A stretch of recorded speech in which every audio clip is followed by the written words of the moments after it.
Good evening, everyone. My name is Mazes. Okay, I welcome you this evening to usual evening broadcast and conversation. So you're welcome. You're welcome. You're welcome. This evening we will be looking at the speech made by VP Shettima in the United States as he represents Nigeria at the United Nations, where he spoke about debt forgiveness. You know, and many people that has elicited so many conversations and argument where so many individuals believe that what Shetima has asked the world to do for Nigeria may not be tenable, that they have not shown. I've seen argument where people say that they have not really, the government has not really shown capacity or hasn't really shown that they are willing to manage the economy and save cost. But before I go further, let's actually listen to his speech at the United Nations.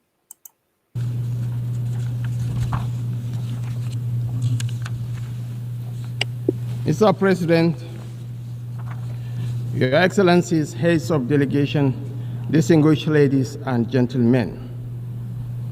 Mr. President, as you assume the leadership of this august assembly, our world is confronted by profound moral questions that will require more than the habitual remarks from this elevated podium to resolve. These are questions about the ultimate purpose of our organization, the United Nations itself, and how it can remain relevant and resilient. It is with this sentiment that I convey to you the warm and fraternal greetings to congratulate you on your assumption of the presidency of this assembly. Responsibilities during your tenure. In the same vein, I wish to extend my appreciation to your predecessor, His Excellency Dennis Francis, for the many remarkable achievements recorded during his stewardship. It gives me particular pleasure to commend His Excellency Antonio Guterres, the Secretary General of the United Nations, for his commitment to the cause of peace and development and the democratization of the United Nations to reflect the need to correct the historic injustice that has been done to Africa. I am also delighted to note the steadfast support given to the Secretary General by our own sister and compatriot, Amina Mohammed, Deputy Secretary General, while sharing the burden of leadership and responsibility in leading a complex organization like the United Nations. Mr. President, the theme of this year's General Assembly leaves us in no doubt that there is still work to be done to bridge the gap between the aspirations and the realities confronting our world today.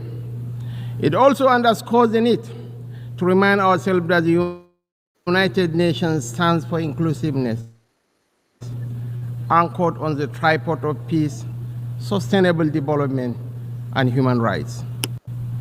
Today, these pillars of our organization are threatened. They risk being broken by the relentless pursuit of individual national priorities rather than the collective needs of the nations that are assembled here today. While commitment to multilateralism offers us the surest guarantee of global action to address the existential challenges we face, singularity and nationalism are undermining the aspirations towards a peaceful and collective resolution of such challenges. From last year's summit, and indeed from previous years, we have carried over the numerous challenges of terrorism, armed conflict, inequality, poverty, racial discrimination, human rights abuses, food crisis, hunger, irregular migration, piracy, global pandemics, hyperinflation, nuclear proliferation, grinding debt burden, climate change, and a host of other vexations. The continued manifestations of these challenges testifies to our failings rather than to any lofty achievements on our part. Billions of dollars are being committed to the prosecution of wars and the planning of the embers of conflict. Yet, we always recoil from bringing out the resources we need to build peace and to deliver life's necessities to people. The question of governance is at the heart of our problems and also the solution to them. We recognize this in Nigeria when on 12th June this year, we celebrated a quarter of a century of unbroken democratic rule. We are no less proud of this. I think so far, the key thing that he has said is quite instructive. You know, sometimes it seems that these speeches that they give are long-winded and that people do not listen. But hey, if we are genuine and if we are truthful to ourselves, there was a time I liked listening to really, these speeches.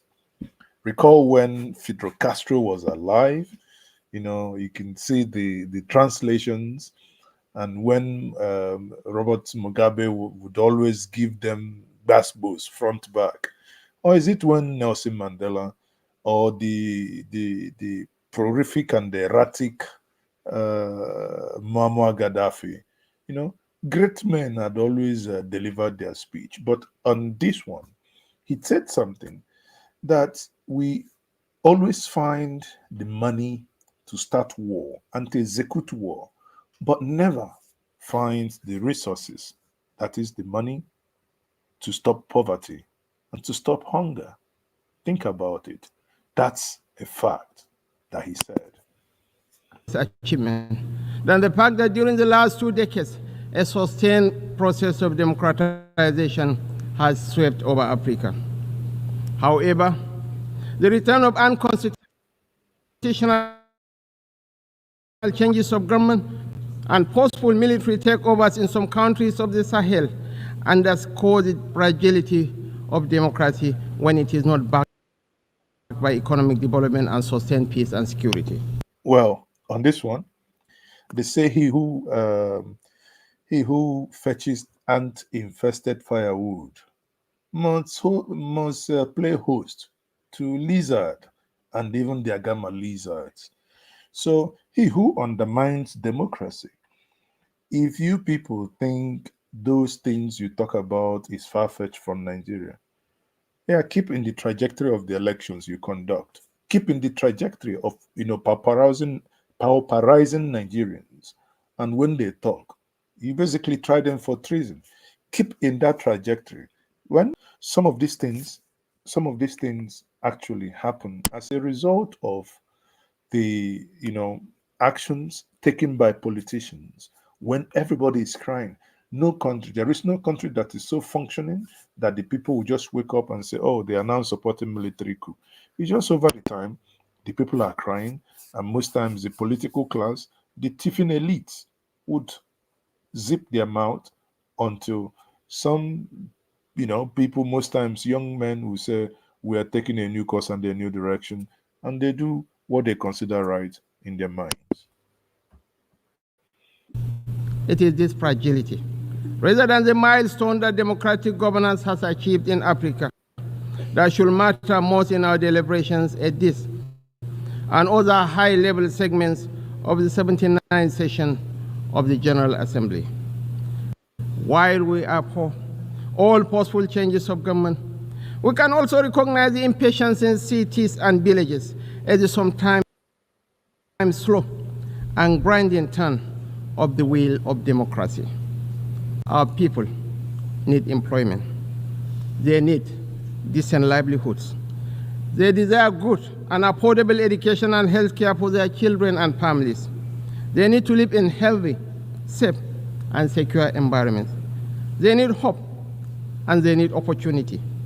They desire to live in peace and tranquility, to pursue whatever gives them happiness and contentment. When governments fail to deliver, the people are bound to question the utility of democracy and other ideals like rule of law. Exactly. The global debt burden undermines the capacity of countries and governments to meet the needs of their citizens. Creeping trade barriers and protectionist policies are destroying the hopes for prosperity of peoples and nations. Unbridled competition, rather than cooperation, is discouraging incentives driving away investments. Above all, insecurity is driving people into unprecedented hardship and misery that in turn affect the people's confidence in democracy. It is the duty of the international community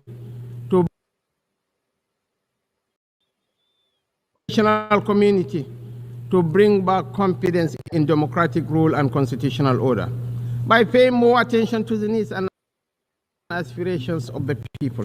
Rather Stop. Dear VP, you are moving the reason why you campaign with your principle to the international community. To provide security is local. It is for the Nigerian government that you and Bola Ahmed Tinubu lead that has the utmost responsibility to do that, including the food security so here mentioned. There is no international community that will come and do that for you. No international community will leave their countries and come to yours and secure your borders, provide internal securities, ward off the crazy armed headsmen that is, destroying people, ward off the useless unknown gunmen that is killing people in some part of the world. This is not what international governments will do for you. That is what you have to do for Nigerians. I mean, that's the what than paying lip service to human rights, sustainable development, and peace. We need the sustenance of democracy, not just the form. We cannot build durable societies with the threats of terrorism, banditry, and insurgency growing in our countries and regions. Indeed, violent extremism remains an existential threat to both national and international peace, security, and development. We are making concerted efforts to contain and roll back this threat. The high-level African counter-terrorism meeting hosted by Nigeria in April 2024 and its outcome, the Abuja Declaration, promises to provide solutions to the challenges presented by terrorists and insurgents. So what is Your Excellencies, distinguished ladies and gentlemen, climate change is a driver of insecurity, which also poses a veritable challenge to sustainable development. A few weeks ago, large areas of my country were inundated by seasonal flood waters, including one of our largest cities, Maiduguri, in the northeast. Other parts of Nigeria also experienced similar tragedies, occasioning the loss of lives and property. We need not remind ourselves to remain faithful to the implementation of the commitments that we all gave voluntarily at the various COP meetings.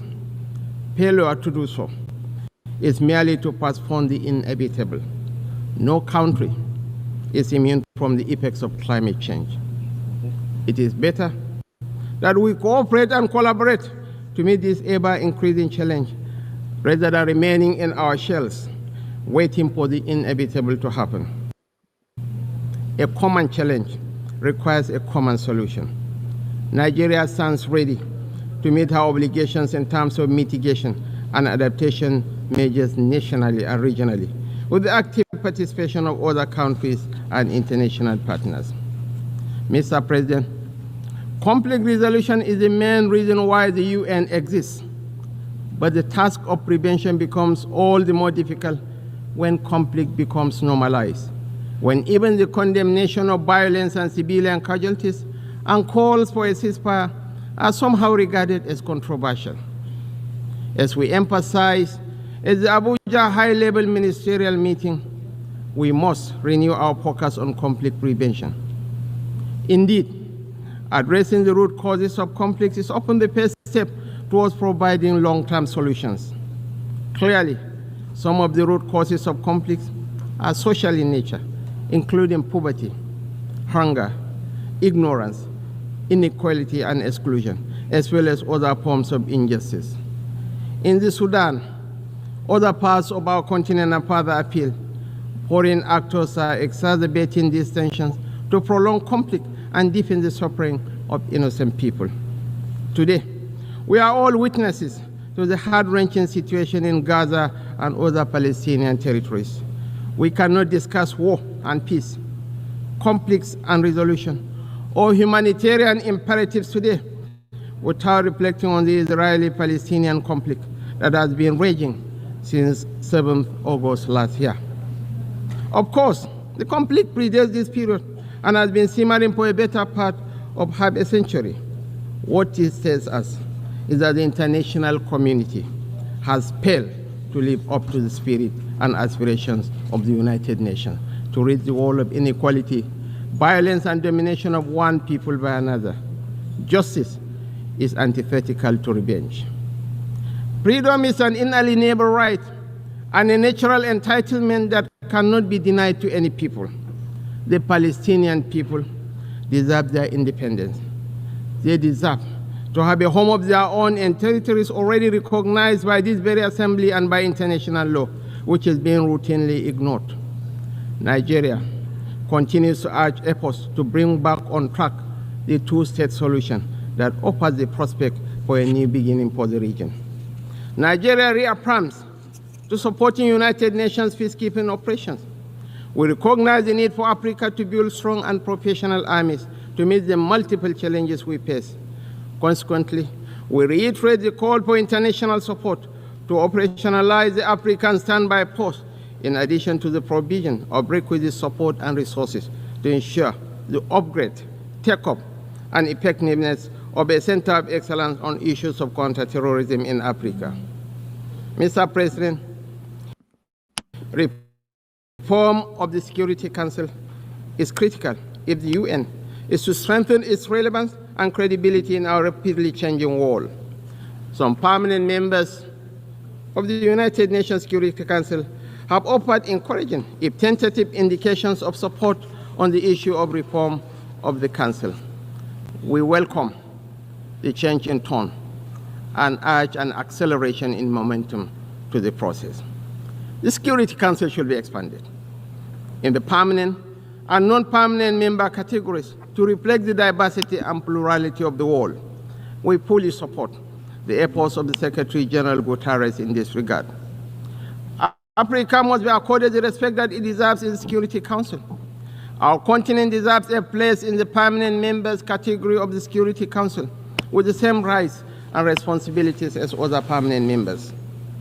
Mr. President, your assumption of the stewardship of the General Assembly presupposes that you will be seized with the progress of the implementation of the UN's Sustainable Development Goals. We note that most developing countries are significantly lagging behind in the achievement of these goals, largely due to a lack of resources available to finance their implementation and the burden of unsustainable external debt. It is our expectation that the adoption of the Pact of the Future for the future will change the narrative, reposition economies, and translate into concrete measures that provide solutions to the challenges faced by developing and least developed countries. This is particularly significant in our region and the Sahel, where human development indices are low and depressing. It is for this reason that we reiterate the call by countries, especially of the Global South, for reform of the international financial architecture and promotion of a rules-based, non-discriminatory, open, fair, inclusive, equitable, and transparent multilateral trading system. We are aware of the debilitating impacts of corruption on global prosperity and national progress. Process of corruption and illicit financial flows constitute a huge chunk of resources needed for sustainable development.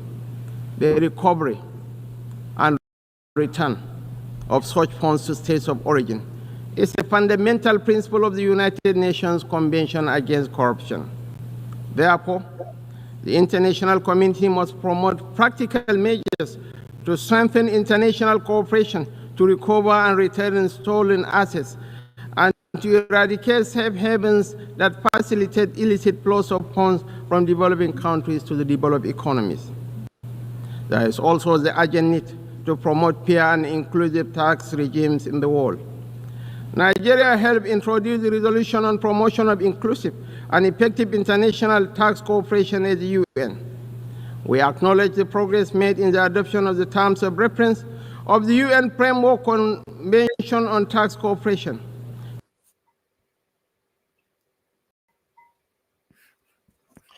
So far, he's obviously we can't translate English with English. I don't want anyone to say that you don't understand what he's saying because really impressed with with his speech so far. And some of you, someone wrote that the woman from Barbados addressed United Nations, UNGA, without looking at any papers. I mean, looking at papers or not looking at papers is not a testament of how intelligent he is. The guy, give it to him. You may not like him, but I think he's a smart chap anyway. He's talking about, you see, this is my problem with, when we talk about content here, the content analysis here. This is my problem with this. He's talking about repatriating money back to nations where these monies were stolen. But I think the fundamental thing that these leaders ought to do is also to, first of all, ensure that these stolen funds do not leave Africa. But hey, why wouldn't they go? Because you guys as leaders are the ones that do the manipulation to get these funds out of Nigeria. Oh, we want to buy private jet. They'll mask some, funny payments out and the payment goes. They want to do this. They mask that and it goes. So at the end of the day, you find out that what you are demanding at the United Nations level, if you ask me, that's actually what the nation state ought to be engaging in. And also, he is advocating for the United Nations Security Council, both the permanent seat and non-permanent seat members to be expanded. Then you ask me, I recall for over 20 years ago, as a student of political economics, these were things we discussed then when we played, when we do debate roles then, be it, that how United Nations can, in the Security Council, can expand, blah, blah, blah. So for over 20, 30 years, this same conversation has been ongoing, or how to make it more equitable, that the Africans can. But when you look at it, security wise, I don't think, not because I'm an African, but I don't think the African leaders have actually really lived up to expectation. So I do not know if Nigeria would tell you giant of Africa. I would add giant of Africa walking on mosquito limb. If you have not done the needful, that even all the the five permanent members, they all have nuclear warheads. We don't even have power to fridge Turkey. People like me will say to fridge our palm wine so that it can last for longer. We don't even have power to do that. Talk less of engaging in nuclear energy or nuclear power or anything, but we want a permanent seat. As your principal will say, Tinubu, power is not given a la carte. So seats at that level is not given a la carte. You must show working. It's not cho. And that's, you guys are still at the cho level. You haven't shown any form of working. You haven't shown any form of seriousness, because the next part of his speech will now be where he will now make case for debt relief or debt cancellation, whatever he calls it. Let's listen. We should defend this initiative and work towards a UN Framework Convention on Tax Cooperation. Similarly, we must ensure that any reform of the international financial system includes comprehensive debt relief measures to enable sustainable financing for development. Countries of the global south cannot make meaningful economic progress without special concessions and a review of their current debt burden. The, you know, we cannot make substantial, move towards development without, looking at debt burden. I ask, who borrow the money? What we use and do? If we borrow the money to buy plane, to marry more wives, and have so many side chickens and side pepper soup, and use it to rig elections, buy votes. So how is that their business? The present administration pays due regard to the imperatives of creating a conducive national environment for investment and the ease of doing business. Last year, President Bola Ahmed Tinubu signed 4 executive orders to curb double taxation. The government also established the Presidential Task Force on review of fiscal policy and tax reform. These measures are geared towards not only boosting investor confidence in Nigeria, but also to ensure investors make reasonable profit from their investments. Mr. President, Your Excellencies, distinguished ladies and gentlemen, while the world is transitioning into the 4th industrial revolution, Africa remains energy deficient. The push for the accelerated implementation of SDG 7, affordable and clean energy, therefore, must take into account Africa's precarious situation. Nigeria believes that natural gas remains central to the search for solutions to the energy challenges that Africa and the international community face. Access to affordable, reliable, cleaner sources of energy is more than an environmental or developmental issue. It is a key factor in social peace and international security. Mr. President, Nigeria remains unwavering in its commitment to SDG 13 climate action, including. Anyway, at this point, they began to talk about the climate change. And it reminds me of a state in Nigeria that, so I'm already done with VP Shettima.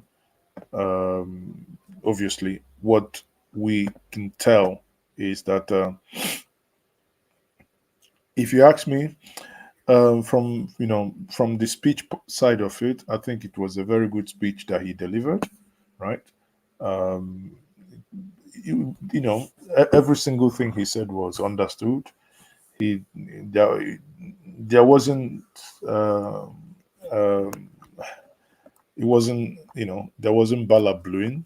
I mean, if you put it that way, so there isn't anything like bala blue in that speech. It was a very good speech, and I mean, give it to him. Aside that he has a split tongue, he's a very good orator. I tell you, he's a very good orator, and has one of the best handwriting actually that I have seen. A joy to read him. It when he writes, he's very caustic, as if it's a typewriter. Very, you know, those type of people that normally that do certificates. Very, when they kind of join the stuff. So the guy is a brilliant. I mean, there are other areas I totally disagree with him in principle, but hey, I have no reason to, do so at the moment. Now, having said that, Olumide Akpata also finally, yesterday, spoke and granted interview as regards to uh, his view on the, election that happened in his state, the election that he contested in. I told us, or rather, as I was discussing with some of my colleagues earlier today, we were thinking to understand what actually happened in the last election because, to be honest with you, Labour Party was decimated, was nowhere to be found.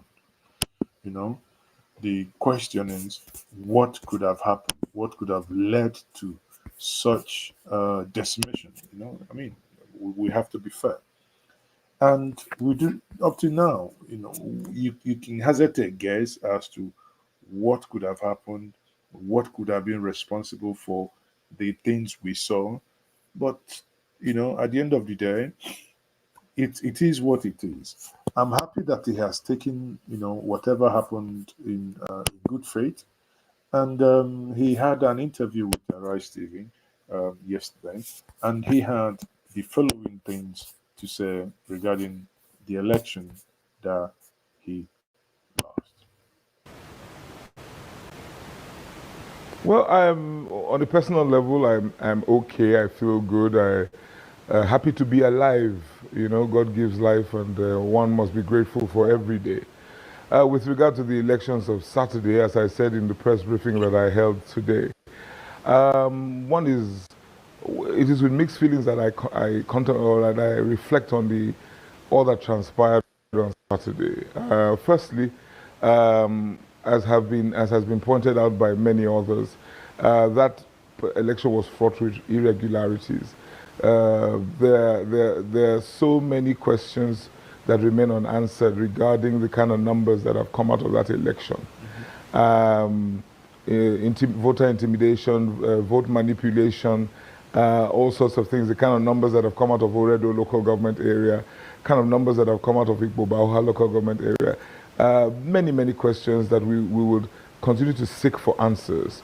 However, one was also taken aback by the level of vote buying that took place on Saturday openly in such a brazen manner all across the state. And so that is why I say it wasn't an election, it was a transaction. And it's quite unfortunate because it was a willing seller and willing buyer situation. So I am not going to just apportion blame only to those who were buying. The Those who were, people seemed yeah, very ready to sell their votes. The people seemed very ready or wanted to be compensated for voting. It was quite tragic. There was a particular polling unit where the people were agitating to be paid as much as others were paid in other units. So it's quite tragic. And so for me, I think that that is something that one must really examine. The yes, there was yes the process was fraught with irregularities. Yes, I think INEC got it wrong in certain circumstances, but one cannot run away from the fact that the people themselves have decided to embrace their captors. The people themselves decided to embrace the two political parties who could offer them money for their votes. So for me, sorry. that is food for thought. One really has. Do you know what that? I mean, do you know? Do we understand the statement he just made? That the people have decided to embrace their captors. Those that have basically, you know, did you nonsense and you have gone, someone raped you, and you have just go, with open arms, go back to the person that raped you and just say, "Oh, I hug you." That's what they've done. I said it was it on Sunday when the two local governments started coming in. So the pattern that anytime Akpata got some votes, you will see anytime Akpata got some vote, you will see that whoever signed for APC will sign for Labour Party. And with the with the thing happening in Labour Party as well, the issue of agents, him using the people he used for his agents and all the rest, and even those that you thought were your people going and basically arriving at the scene and saying, "Oh, okay guys, who is willing to pay me so that I can vote you?" Yet if you come online, everybody will be shouting, "We want to build a new Nigeria." But you now go to the field and you're wanting 10,000, 15,000. some areas even 20,000. On a Twitter space on Saturday, you can hear people who were in, who flew in from America, and some of them who were still staying in America, some in Italy, some in Germany, some in the UK.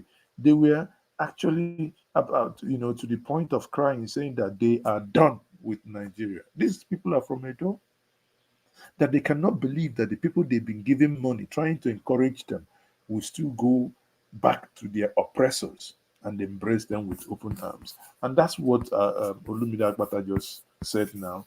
And this is, I mean, to be honest with you, to say that this is not tragic is an understatement. Us to consider this and wonder how we have gotten ourselves to this point, because it was clear from early on in the day that Labour Party was out of this contest, because the rules of the game was such that you had to come to the table with a lot of cash.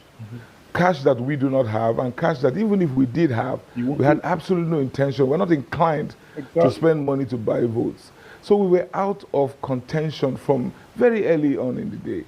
And it now became a contest as between both parties, the PDP and the APC, who could pay more. And so I have little or no sympathy for the PDP who complained today about the process, because they were simply outmaneuvered, or they were outbidded, because it was simply it was a transaction. It was a commercial transaction, essentially. Now, what other things that could have happened or may have happened in the course of the day happened on this foundation, on this very, very faulty foundation of vote buying. So everything else that happened, the fiddling with the numbers, took place after the transactional part of the exercise was over, where people had been paid. Edo North, Edo Central, Edo South. It was the same story across board. So one is, it's quite tragic. It's quite tragic because one has to really consider, or we have to ask ourselves questions. What do you do when a captive has fallen in love with his or her captor? Because that is the only way I can surmise this. What is known as the Stockholm Syndrome. That is the only way I can surmise this. The people, in the course of our campaigns, they were excited. They went around with us. They were very, very, very enthusiastic about change. Yeah, that is it. We all saw it. We were posting the videos. The question is, those people, okay, let me put it this way. Olumide, those people you went to see at night in some local government, where in one of the local government you people went to, it was so late that you could no longer drive to Benin. You guys went to a hotel and slept there, almost risking your life for the people to go and see them, to go and speak to them, doing things the way it ought to be done, within the books. But in doing all these things, one thing that then became concerning is, how come the same people, you just said now, that came out, they were very enthusiastic, they were very, they were in high spirit, for you to meet them, for you to come and work for them. Suddenly, when it then mattered for them to come out, they all bunked it. So where did they go? I know that none of the parties had the money to buy all the votes that that was in that state. But where did these people that you mobilized, these people that came out with you, all those rallies, where did they go? Man, listen, if this trajectory continues, we have it long ago, because natives go they rule also. Natives so we go just dey collect 10,000, 20,000, 15,000. Natives go they rule also. Natives. But in the face of in very, very tempting monetary inducement, they could not stick to the plan. They all capitulated.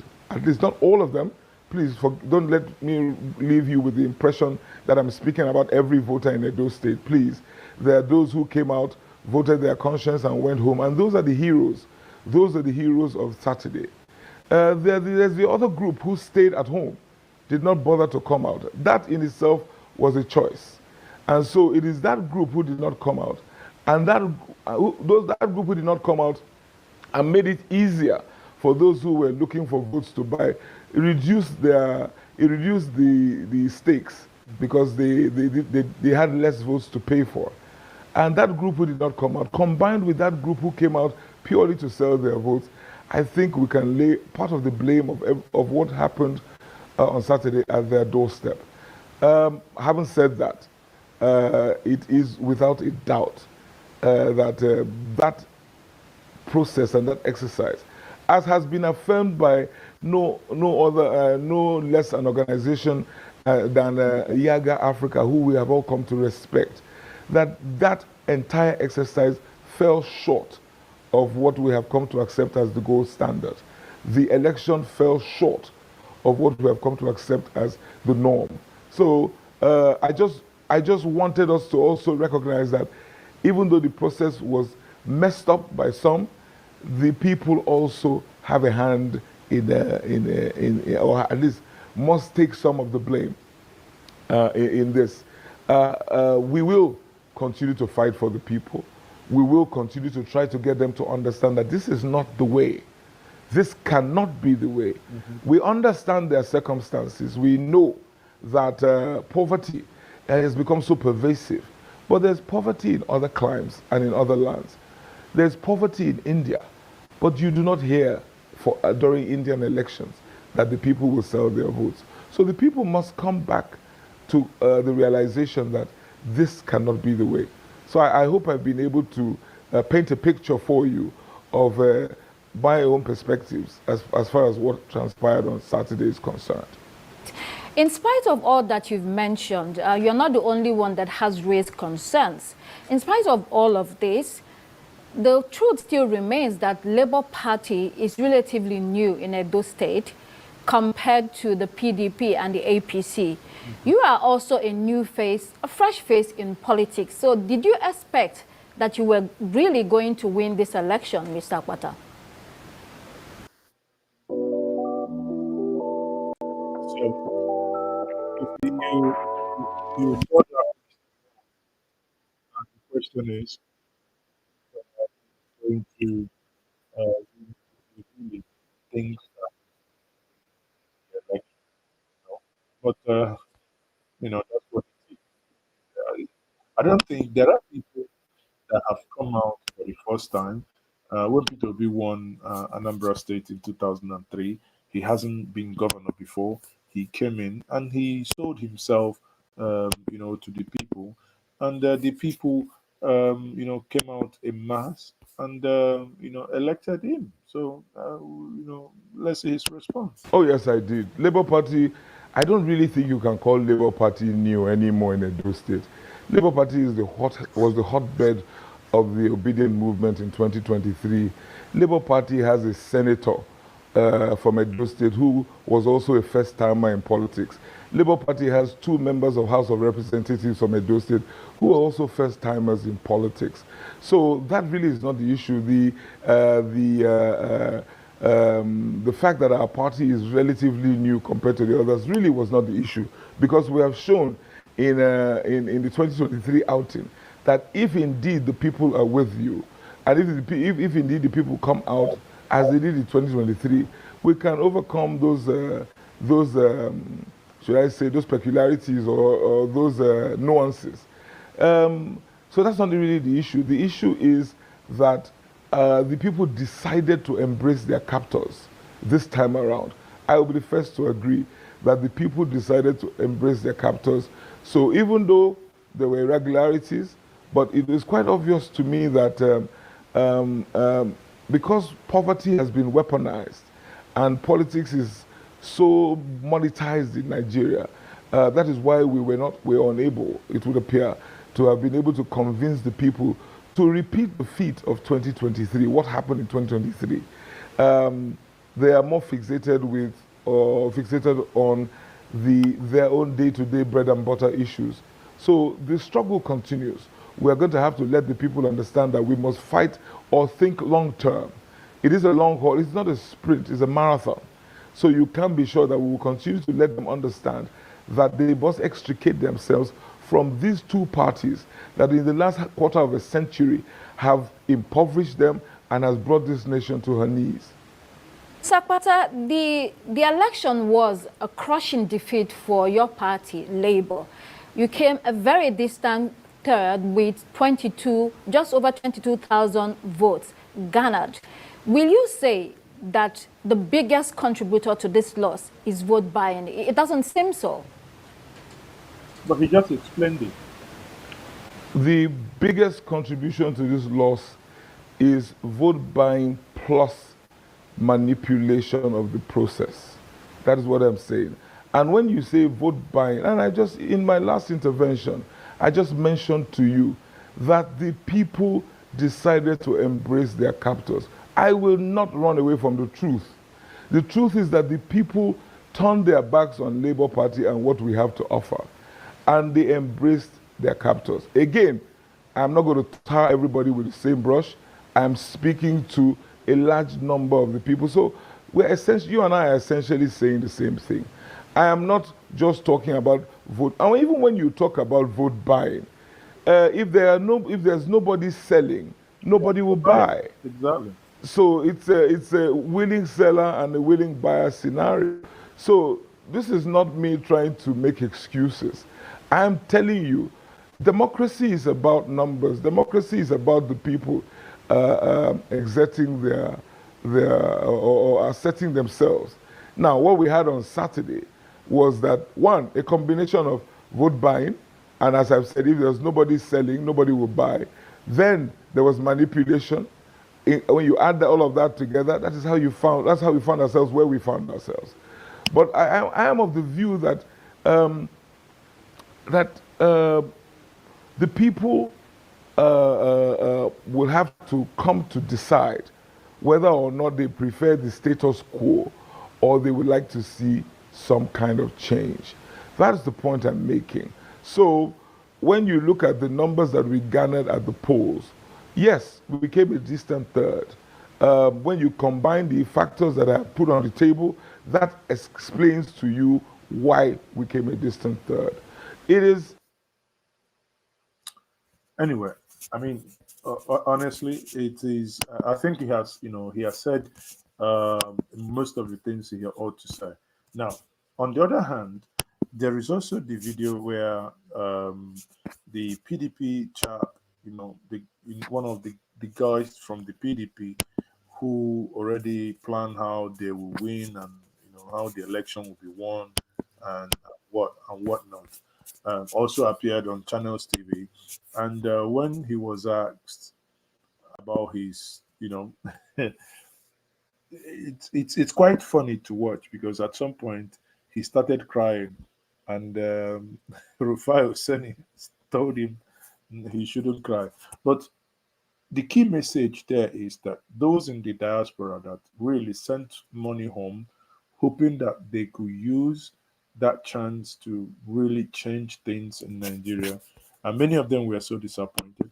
And many of them, I mean, like on those Twitter spaces, many of them were also vowing that they will never set their foot in Nigeria again. Listen to this. For the first time in my life, I was broken down before women. At the airport yesterday, being by, I saw 4 women, 2 from Houston, Texas, 2 from Atlanta, Georgia. They said they are coming to Nigeria to vote for the first time. They came to mobilize their tenants and family to vote for Asri Godalo. In tears, they told me they would never return to Nigeria. That they thought that with Asiwaju, with what they saw him do in Lagos, with the way he fought for this democracy, that he would be the one to uphold democracy and protect and preserve our democracy and strengthen our institutions. But lo and behold, under his watch, under the watchful eyes of President Bola Ahmed Tinubu, look at what is happening. The women cried, and I broke down in tears. And I went for my city. Please cry. I went for Nigeria. Please cry no more. I feel your pain, Professor Dige. Can you hear me? And I say to myself, It is well. No, don't cry. how can please. we ever get it right? Please don't cry. Over 200 Edo Please don't cry. indigenous in Please. diaspora came to Please. vote and Please. mobilize Please for don't cry. Ighodalo. Please don't cry. If they did this evil to project the best candidate that has the intellectual depth, the intellectual capacity to articulate, to do what is needed, President Odiga, if you can hear to me. take Edo to the next level, President Odiga, I if you won't can be hear feeling me. this bad. Okay, if you can hear me, please, couple of things. I Please, can hear you gratified. do not cry. Do not cry. It's time for action. Don't cry. But I'm also surprised. Gratified. I saw a man, hang on a minute. Let me finish. a lecturer, Let me finish, please. Let me finish. whose wife died. Just a minute, please. A lecturer of University of Benin. His wife died on Friday. The man went to his polling unit, Okay. and this lady said he saw him. He said, "What are you doing here? Okay. Your wife died yesterday." Okay. He said, when Asra Ighodalo came to Uniben to speak to them, he promised that, you know, Anyway, it's obviously he's emotional, to be honest with you, and you know that's what it is. By the way, Oshomole once said that only those that cannot withstand the politics of rigging shouldn't dare to contest. But here he is, you know, here he is, showing strength and what or not showing strength because he didn't show strength in this case. So people will be rounding up now, but before we do, let's quickly take um, some more, you know, let's quickly take some news that are unrelated to our topic. But this, obviously there are also news that will interest us. It is now confirmed that we now have a confirmed CJN, that is the Chief Justice of Nigeria, Kekere Ekun, the woman Chief Justice of Nigeria, the newly appointed Chief Justice of Nigeria, Justice Kudirat Kekerekun, has declared a zero tolerance policy on corruption during her tenure. Madam, I don't want to say anything. We will see how that goes with your declaration of zero tolerance, because we would have to tell you where to start, or we don't need to tell you where to start. Now, on another plank, the controversy between Very Dark Man and the video he made yesterday, saying things about Bobrisky, played an audio, and in that audio made assertions that Femi Falana and Falz, his son, were involved in some underhand deals in that, and Falz, using his father's chamber, has come out to say that he demands for the withdrawal and retraction of defamatory statement arising against Mr. Falana, aka Falz. So we are waiting and to see if he's going to stick to his gun or if he's going to apologize and move on. But I think if Very Dark Man, I mean, obviously you are young, very young. If I would advise you, you're doing a good job, but I think sometimes wisdom calls that certain things should be said in certain ways, because the way it is now, so based on some of these things you've said, this is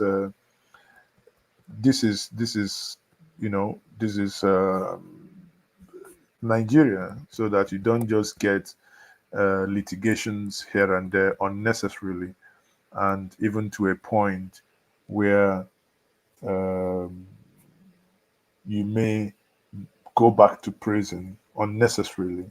That is avoidable, and there are better ways you could have done that. I mean, that's my candid opinion. But hey, it's your platform. You own your platform. You own your mouth.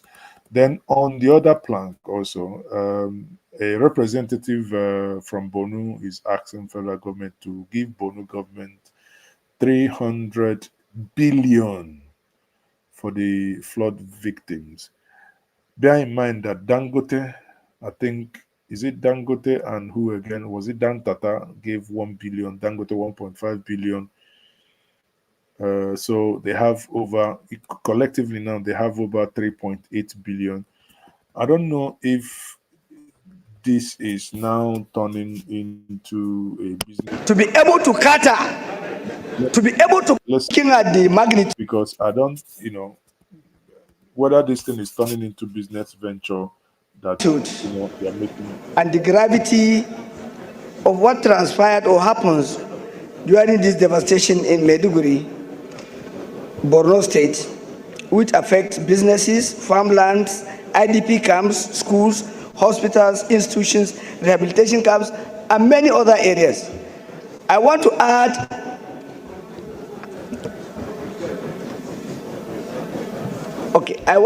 in the prayers that the federal government, in as much as individuals can come up with their support, financial support in billions, I want to put it as a motion, an amendment on the motion to the prayers that the federal government should give a special grant of 300 billion to the people of Borno State to be able to cater, Mr. Speaker, we have service-wide boats. That's what Honorable Garba. This is my amendment. 300 billion should be given to Borno State as a prayer. Let me advise you. Thank you, sir. Don't put a figure. Again, when you look at this, it appears to have become, pedestrian. We are just banditing, brandishing. How do I say that? Figures here and there. Now it's getting interesting. On another note, very dark man using Deji Adeyanju and partners also replied, uh,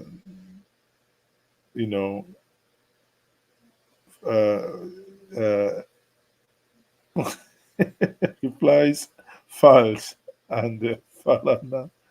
Say this nation, most times you just wake up na so wahala you go dey see. But anyway, I don't want this stream to be more than an hour. Guys, join me tomorrow. I am still Mazes. Okay. On this note, I'll say good night and see you.